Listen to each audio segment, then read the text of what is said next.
Okay, I'll call to order the August 1st, 2022 regular meeting of the Haywood County Board of Commissioners. We don't have our pastorate in here today, so we'll have our Pledge of Allegiance, and after that we'll have a moment of silence instead of an invocation. So if everyone will please stand for the pledge.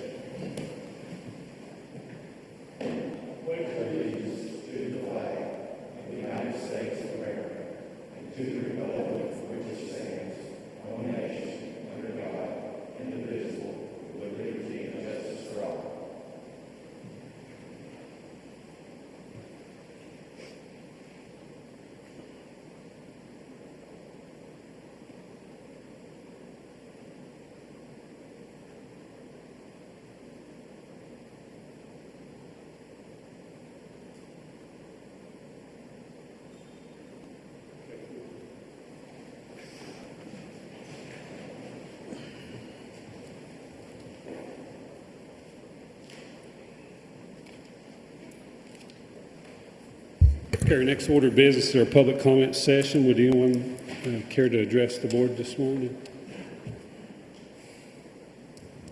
I'll close the public comment session and we'll move on to constituent concerns. Anybody have any constituent concerns today? I have one, Kevin. Okay. I spoke to Brian about it. I've had a couple of people approach me over the last 2 months about the pesticide and the hazardous waste pickup. Asked Brian to kind of explain that to the folks to kind of give everybody a kind of a handle on it. So, sure. We typically have a household hazardous waste event every spring to time it when people start doing spring cleaning their garages and things. This year we did it at the end of March. It was a little earlier than most because there's just a shortage of vendors that specialize in that. If we didn't do it in late March, we had to wait until about mid-July. So we typically will get the word out sometime in late winter, early spring about the event. We work with CWS, and then they hire a contractor. We have to get everything approved with the state, so it's not just that we can put it up, at a couple weeks' notice. It takes a great deal of planning. And the cost usually runs somewhere around $20,000 to $30,000 per event, and it's usually really successful. We have lots of folks that come through the MRF materials recovery facility and get rid of those things that they can't just put in the garbage day to day. So if somebody needed to go with something before that yearly event, of course, if it was a pesticide or some kind of a chemical, they'd contract probably Extension Service. Maybe they'd have an avenue for them to dispose of it before that time, or how would that work? Are they supposed to sit on it for a year? Have them contact us, and we'll see what what material is, and if there's a different way of disposing of it. But typically, yeah, it may be best just to hold it for a year. Yeah.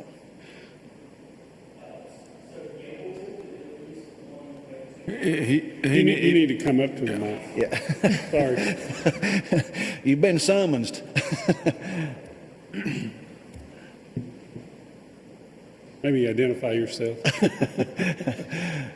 Yeah, I'm Dwayne Van Hook with the Haywood Soil and Water Conservation District, and usually there's at least one, sometimes two pickups a year at the Ag Service Building.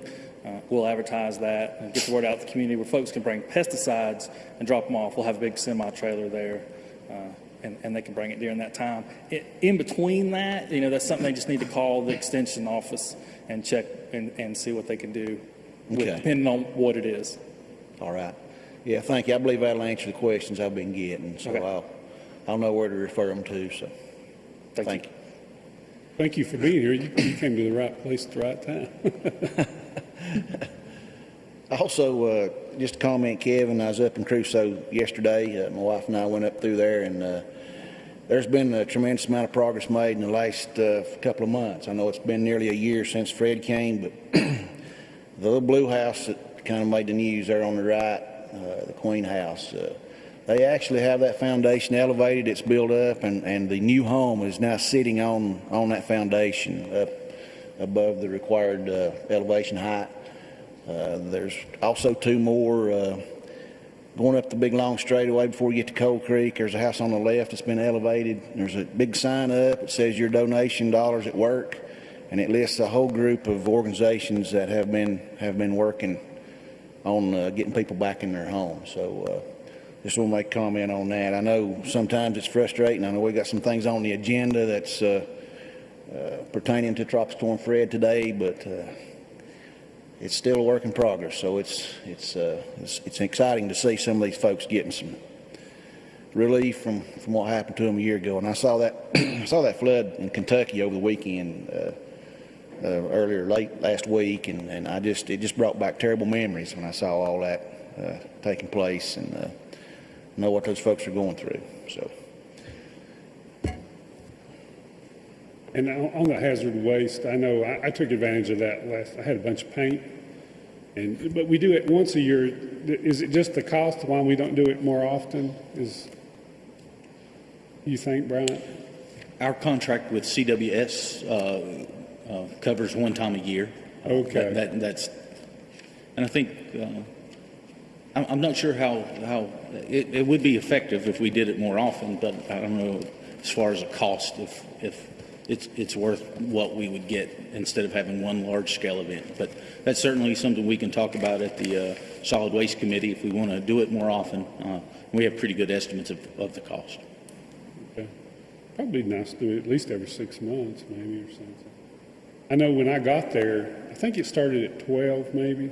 And when I got there when it started, whatever time it was, and it was backed up. And then when I left, it was backed up. So I know a lot of people were taking advantage of it during that time. So, okay, and I've had questions in the past about that. So it's good to know the Extension Office does it too.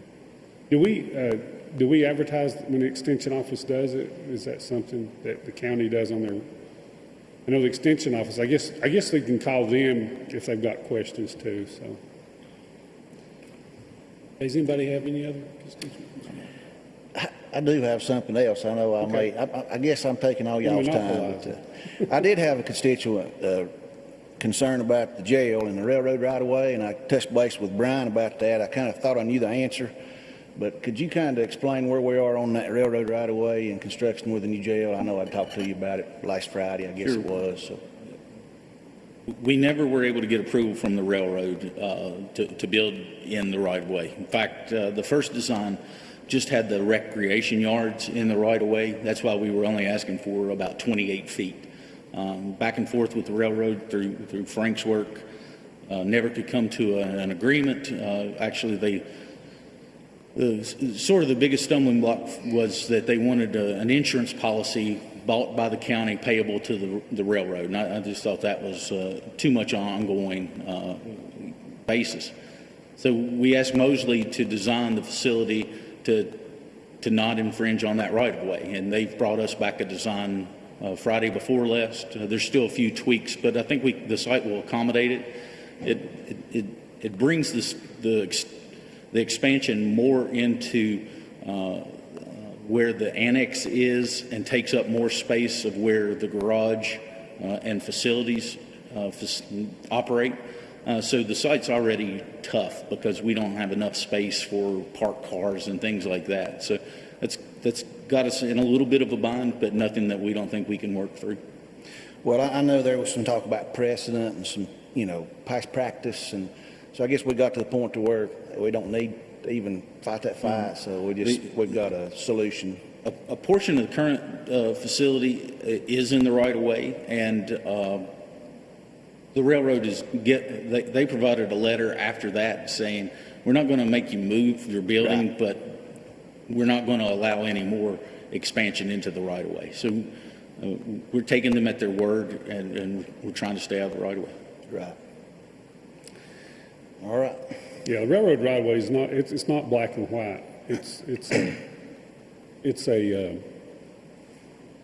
My experience with railroad right of ways are. I can take 10 minutes to explain because of my experience in it, but it's just real nebulous. You can't really. You can pin it down, but you can't pin it down. Right. So it's not it's not real easy. It's not a real easy issue to. And then when you call the railroad, who do you call? It's not like I can call Tommy and figure something out. You have to find out who that person is, and then that person, if they ever call you back, that's the other issue. And, you know, they just ignore you, really. So. I can speak the same thing, Kevin. After the floods, we had an issue down there with the railroad trestle and maybe some flood mitigation. And I went through about 3 different people, and I still haven't got a call back. You go from Charlotte to Jacksonville, Florida, to Kansas City, Missouri, and then there's been so many transactions over the years, and I never did really get a straight answer on that railroad trestle about changing the design of it from that high truss, high I-beam to a lower profile, elevated I-beam to allow more volume to go under that passageway. So I think at the end of the day, I believe they determined that the state had built that bridge there at the YMCA. The way they rebuilt that, there was less cubic feet clearance under it than the existing railroad trestle. So at the end of the day, it was a moot point. But, you know, that was back trying to make a bigger channel for flood water to escape. But the railroad situation is cumbersome. You know, it is cumbersome. I agree totally. I know what you're talking about. So, and I'll say this too for anybody out there.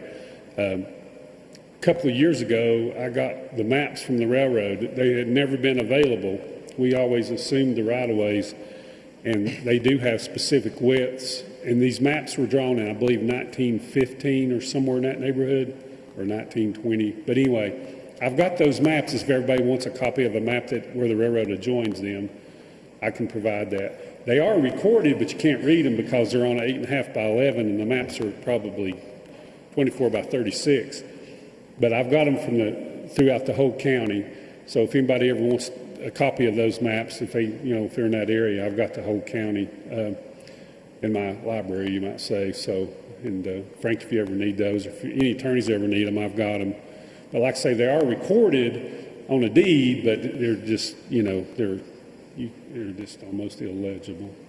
And then when Blue Ridge bought the line from here out west, they recorded for the first time in a document the maps they'd been keeping secret for 85 years, and that's one I think you're talking about. If you've got a big scale version of that, it's really helpful to know where the railroad was, how many spur lines there were, and all the adjoining property owners in 1918. It's incredibly useful for historians and almost nobody else. Surveyors find it fascinating, and title lawyers, we love it. But I'm sorry, nobody else really likes this. Just a thing, And then my dad worked for the railroad. He was an actual train engineer, drove the train, and he used to say, "Son, they don't have any right of way. They can only claim what they maintain." And I was like, "Well, that's your opinion, Dad." So, but he used to talk about the guy that had the maps, right? And he didn't respect it for some reason. I don't know why. But anyway, those. And I was almost like, "Can I get a copy of those?" But anyway, we got them now. So you opened a can of worms there, Tom. Well, kind of going to chase another rabbit here while we're having a little open discussion. We have been confronted as a board about homelessness, things of this nature now for several months, and housing, cost of housing. I got in a meeting the other night, and there was a lot of discussion about that, and then I saw the weekend paper come out by our local newspaper, and the changing face of homelessness, I believe, was one of the sub-headlines, and this is very real. It's very real. I brought it. A very good article, comprehensive article. Who are the homeless? And I read those articles, and I can identify with that because anyone in this room could be homeless tomorrow. You could have some kind of a natural disaster, like a flood. You could have a health event. So there's the changing face of homelessness, and with the rising expenses associated with cash rent in the county, things going to Airbnb, things of this nature, and there's a comprehensive article here. But I worked for a glass company for 8 years, and one of our competitors was Owens, Illinois, and they made some bad decisions on their pension investment, and some of those spur workers that we were associated with, they defaulted on their pension plan. Well, that fell back to the federal guarantee pension. I see some people here knows what they probably talk about it more than I can, but it fell back to the federal guaranteed pension. Well, it was a fraction of what the company's advertised pension plan was. And even back in the late 80s, early 90s, we had folks that were basically having to give up their home. They couldn't make their home mortgage payment, pay their light bill, and pay their phone bill because they had been planning on a huge retirement pension. And the folks that were managing that pension program didn't do a very good job. And so they went to about 20 to 30, 40% of what they were expecting their income to be. And these folks on fixed incomes, some of these folks with the rising cost of rent in the county, who is the homeless? You know, I think a lot of people get upset about people that probably we consider maybe a deadbeat. And they put a blanket statement on the homeless by characterizing everyone that's in that situation as being a deadbeat that won't work or someone that's abused drugs. So you got to be careful when you make a broad statement attacking homelessness or homeless people. There's a lot of good people out there that's homeless, and it's no fault of their own.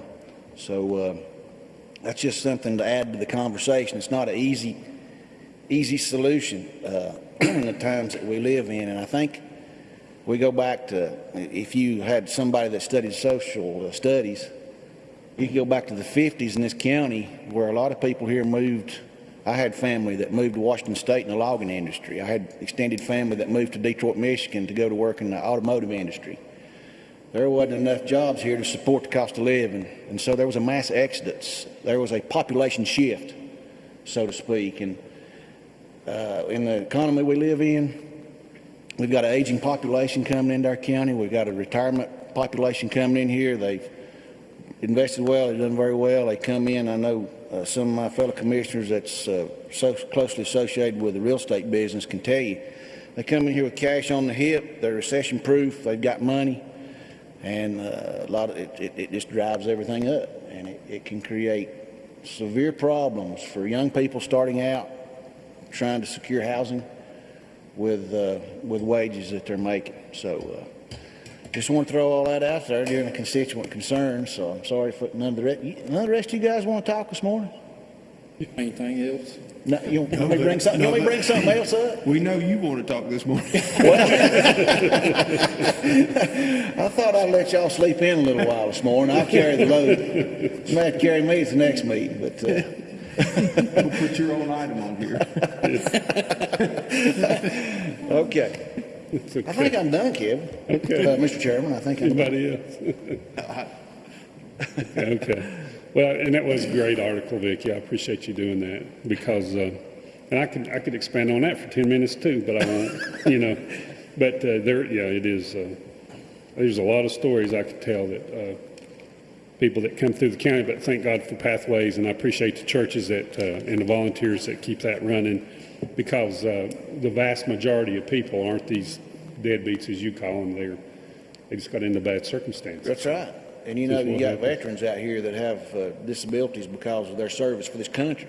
I'm thinking of one right now where a neighbor of mine is letting him live in a home free of charge. He's got some severe problems from doing a tour in Iraq and then subsequently one in Afghanistan years later, and this guy can't function. He's got PTSD or whatever, and hats off to my neighbor for taking care of a veteran that served his country nobly and honorably to protect our freedoms, and he come back with some problems. And so, you know, that's another issue surrounding homelessness. So.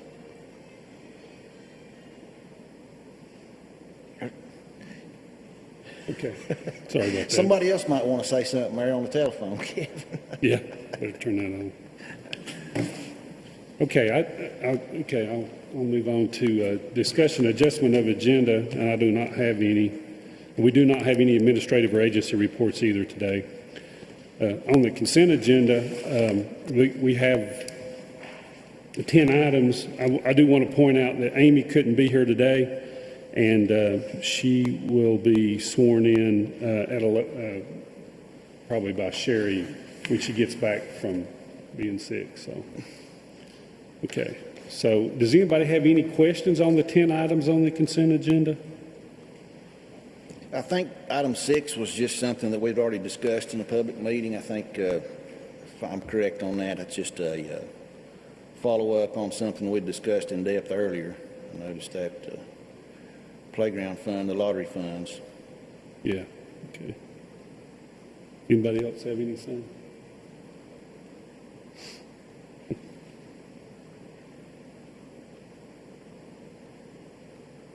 I'll entertain a motion. We approve the consent agenda as presented. So moved. Second. Any other discussion?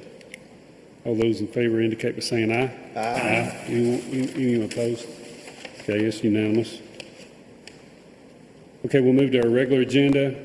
The first item is to request approval of a resolution honoring the retirement of Deputy Benny Dean Dobbs and awarding of his issued badge and sidearm. And Chief Deputy's here this morning, Jeff Haynes, to tell us about that. Welcome, Chief.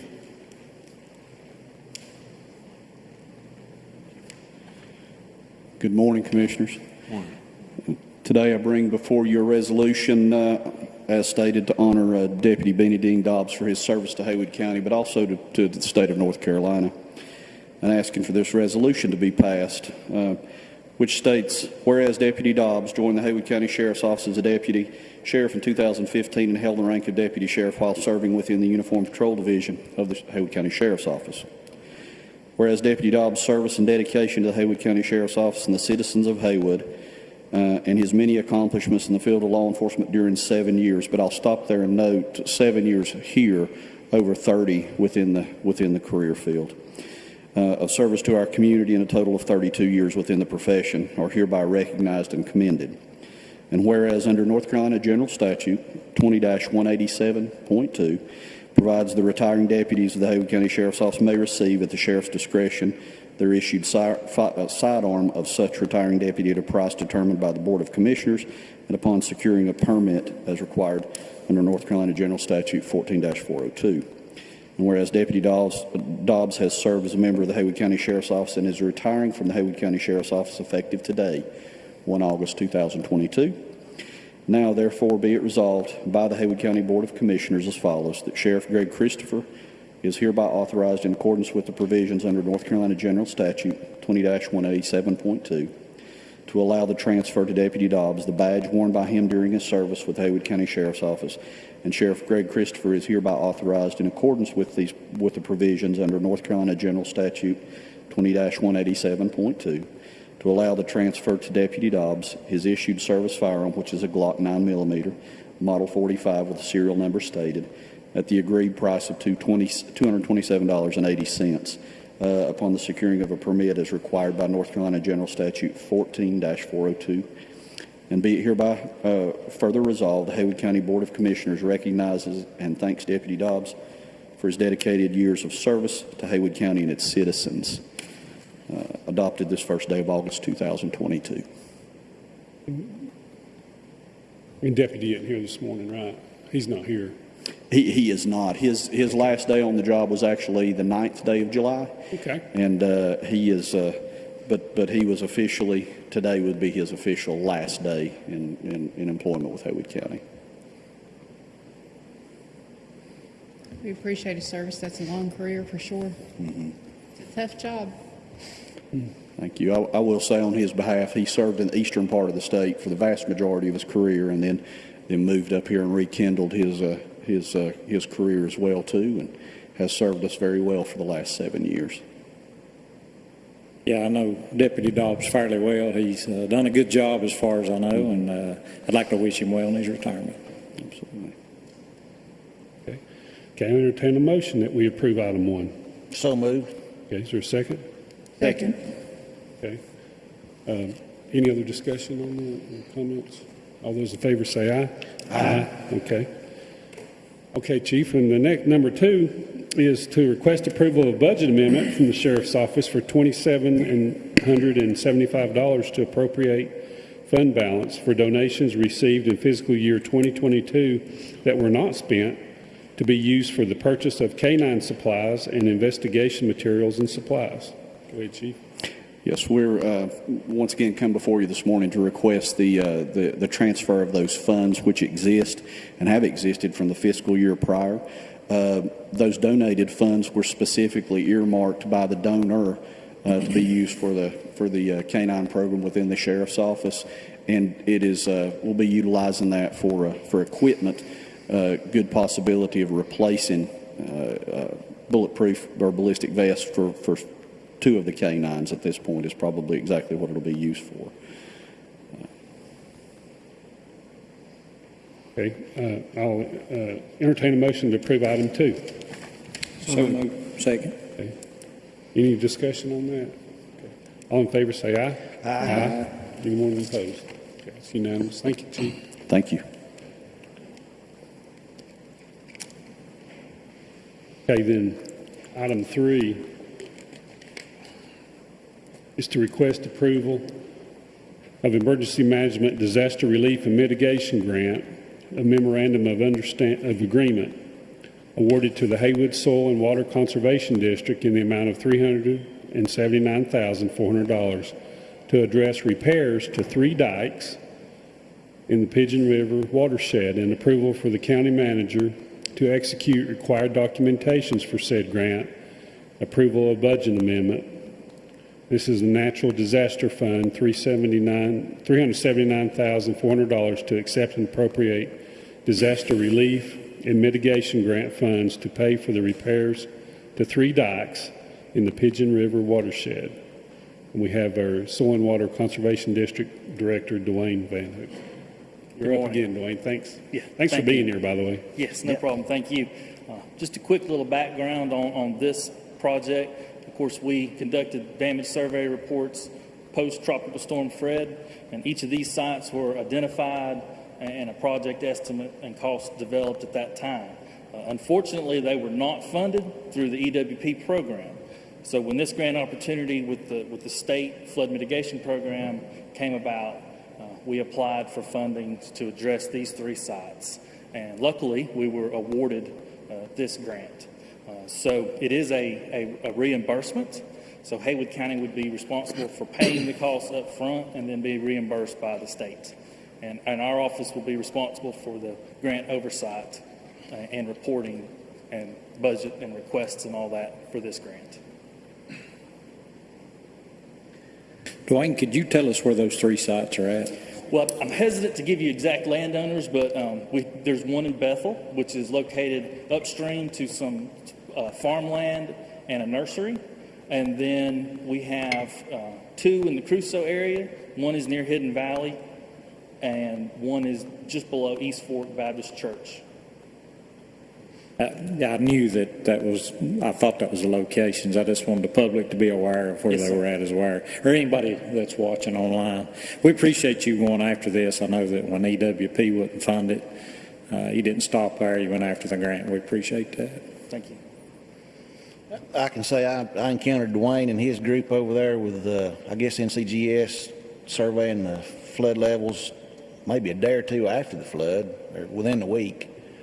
And I know you put a lot of work in on this, and these folks, they suffered catastrophic loss, and these mitigation efforts right here will go a long way. So I know they appreciate it, and we appreciate the state.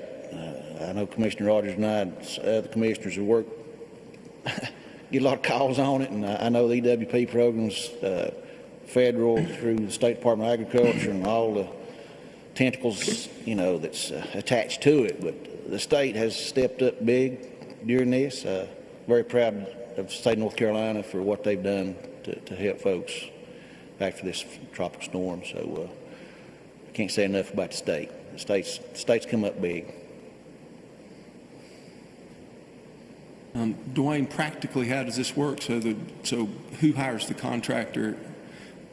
Who hires the contractor? Right. So the way we'll run this will be concurrent with the EWP program. So we will hire a engineering firm that will be responsible for the design and some oversight as well. And that will be the group that hires the contractors. It'll occur in a bid package the same way as all the other flood relief programs, including EWP, work on. So we're just kind of rolling everything into one big project. Okay. So when does the county pay? Who does the county pay, and when do they pay? The county will be paying the engineering company and the contractors. And then once we have those receipts, we'll be getting reimbursed from the state. And what are the requirements of the completion of the job before the county's reimbursed? It be certified by the engineer that does the design work and certified by our office and then approved by the emergency management. Okay. All right. Thank you. Mm-hmm. And this engineering group will make sure that all ordinances and all applicable laws and things of that nature are followed as far as, Permitting. yeah, right. Yes, sir. So, I know a big concern is, you don't want one landowner to raise a big dike up on his side of the river and change the flood pattern where the neighbor on the other side that's not really got a flood problem all of a sudden has a flood problem. So Right. all that protocol will be followed so there's no shifting of the floodplain and robbing Peter to pay Paul, I guess, so to speak, in the next event. So all that'll be followed. Yes, sir. Yeah, that'll be part of the FEMA floodplain permit that we have to get. You have to prove that you're not changing the floodway in any way with the work.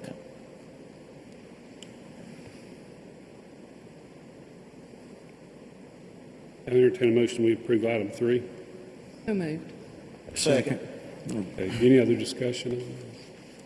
All in favor say aye. Aye. Anyone opposed? It's unanimous. Thank you, Dwayne. Okay, we do not have appointments or closed session this morning. Okay, and before adjournment, I want to recognize David Francis, who will announce a public hearing to be held on Monday, August 15th at 5:30 p.m. to receive public input on the proposed community development block grant, disaster recovery due to Tropical Storm Fred for affordable housing. Good morning, Commissioners.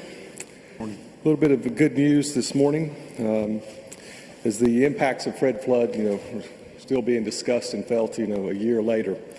Haywood County has been lucky to receive nearly an $8 million grant from HUD. And part of this process, it goes through the North Carolina Office of Recovery and Resiliency, who's a part of the emergency management side.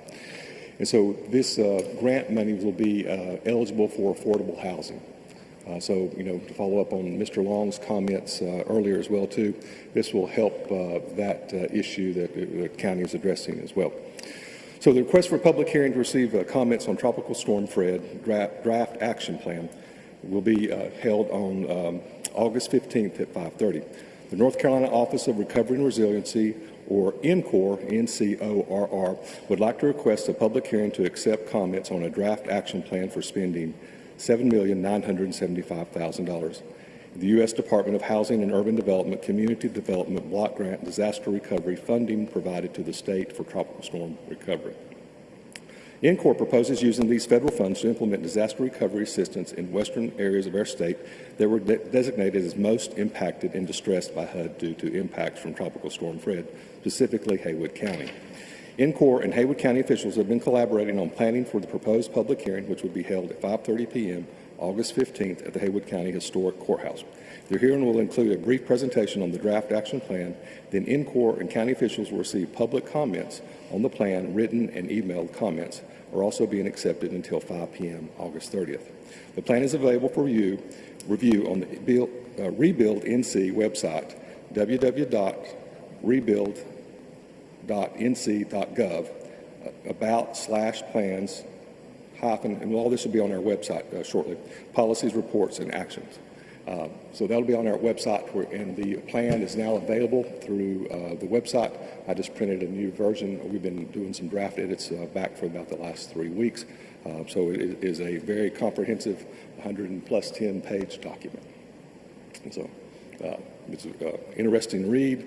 A lot of people put a lot of time and effort in this, but as mentions that we are collaborating with Habitat for Humanity, Mountain Projects, and other entities as well too about getting some more affordable housing here in the county. Any questions? David, is this a new grant program, or has it been utilized someplace else in the state previously? It is a new grant program. It came in 2018. So they've been working with Florence, Hurricane Florence and Matthew victims on the eastern part of the state. But I think it's the first time it's been used in western North Carolina. Outstanding. You know, I'm always appreciative of any grants we receive, but that's quite substantial. Yes, it is. Yeah. See that go a long way. And then we were, working on some other grants too. I think that we'll be able to really, parlay these together. We'll actually even have a larger impact that hopefully by the end of the month we'll be able to talk about as well too.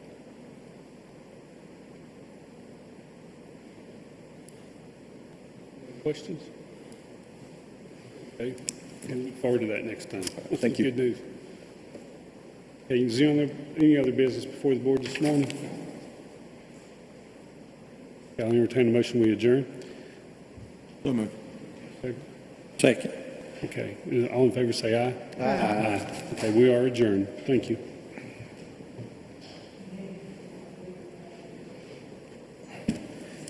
It's late this morning.